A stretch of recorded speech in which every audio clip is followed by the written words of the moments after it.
সিদ্ধান্ত যিকোনো দুৰ্ঘটনাত ৰাজ্য চৰকাৰৰ কৰ্মচাৰী নিহত হ'লে 1 কোটি টকাৰ সাহায্য আগবঢ়াব ৰাজ্য চৰকাৰে জীৱনৰ বাবে শাৰীৰিক সক্ষমতা হেৰুৱা আহতলৈও 1 কোটি টকা আগবঢ়োৱাৰ সিদ্ধান্ত আনহাতে সাময়িকভাৱে শাৰীৰিক সক্ষমতা হেৰুৱা লোকলৈ 80 লাখ টকা দিয়াৰ সিদ্ধান্ত লয় ৰাজ্যিক কেবিনেটে ৰাজ্যৰ বহু কেইটা বেংকৰ সৈতে আলোচনা কৰি ৰাজ্য চৰকাৰে চুক্তি কৰিছে যে ইন্স্যুৰেন্স প্ৰিমিয়াম হিচাপে বেংকসমূহে কৰ্মচাৰীসকলক এই ধন প্ৰদান কৰিব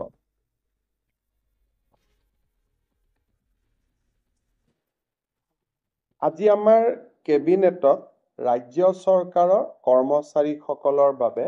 এটা বৃহৎ সিদ্ধান্ত লোৱা হয় আমাৰ ৰাজ্য চৰকাৰৰ বহুত কৰ্মচাৰী বিভিন্ন সময়ত দুৰ্ঘটনাত পতিত হয় দুৰ্ঘটনাত পতিত হলে তেওঁলোক বিভিন্ন সময়ত নিহত হয় আৰু পাৰ্মানেন্ট ডিজেবিলিটি হয় আৰু পাৰ্মানেন্ট ডিজেবিলিটিৰ লগত কেতিয়াবা পাৰ্চিয়েল ডিজেবিলিটিও হয় তাৰমানে এটা হল ডেথ এক্সিডেন্টেল ডেথ দুৰ্ঘটনা জড়িত মৃত্যু দুৰ্ঘটনা বুলি কওঁতে ৰোড এক্সিডেন্টৰ পৰা ফায়াৰ আউটব্ৰেকৰ পৰা বানপানীৰ পৰা গোটেইখিনিক দুৰ্ঘটনা বুলি ধৰা হয় আৰু তেওঁলোকৰ পাৰ্মানেন্ট ডিজেবিলিটিও হয় পাৰ্চিয়েল ডিজেবিলিটিও হয় ৰাজ্য চৰকাৰে ষ্টেট বেংক অফ ইণ্ডিয়া আৰু আন বেংকসমূহৰ লগত এটা বিশেষ চুক্তি স্বাক্ষৰ কৰিব যাৰ জৰিয়তে যাৰ স্যালাৰি একাউণ্ট যোন বেংকত আছে ধৰি ললো মোৰ স্যালাৰি একাউণ্ট ষ্টেট বেংকত আছে মোৰ স্যালাৰি একাউণ্ট পাঞ্জাব নেশ্যনেল বেংকত আছে মোৰ স্যালাৰি একাউণ্ট ইণ্ডিয়ান অভাৰসিজ বেংকত আছে যি বেংকত স্যালাৰি একাউণ্ট থাকে তেওঁলোকে আমাৰ লগত হোৱা চুক্তি অনুসৰি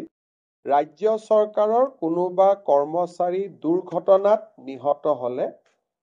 1 কোটি টকা পৰিয়াললৈ তেওঁলোকে ইন্স্যুৰেন্স প্ৰিমিয়াম হিচাপে আগবঢ়াব যদি পাৰ্মানেন্ট ডিজেবিলিটি হয় টোটেল ডিজেবিলিটি তেতিয়া হলেও 1 কোটি টকা তেওঁলোকক আগবঢ়াব আৰু যদি পাৰ্চিয়েল ডিজেবিলিটি হয়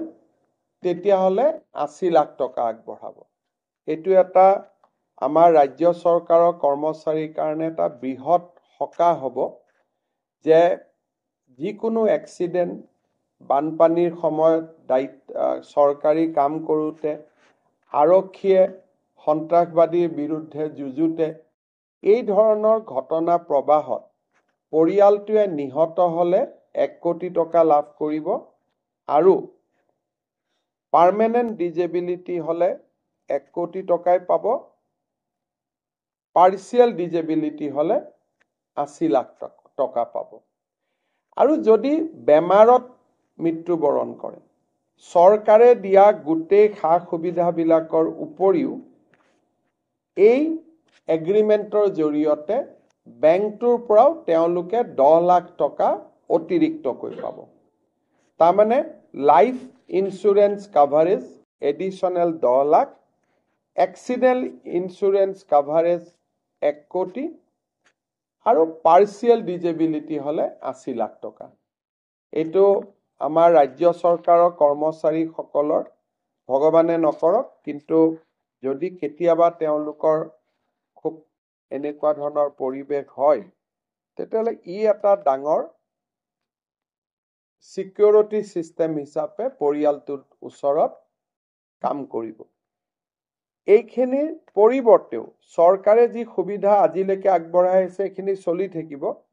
এইখিনি অতিৰিক্ত সুবিধা আমি দিছো কিন্তু এজন চৰকাৰী কৰ্মচাৰী মৰিলে ফ্যামিলিটোৱে 60 বছৰ বয়সলৈকে পেনশন পায় জিপিএফ যিবিলাক পায়ে থাকিব এইখিনি হল তেওঁলোকলৈকে আমি আগবঢ়োৱা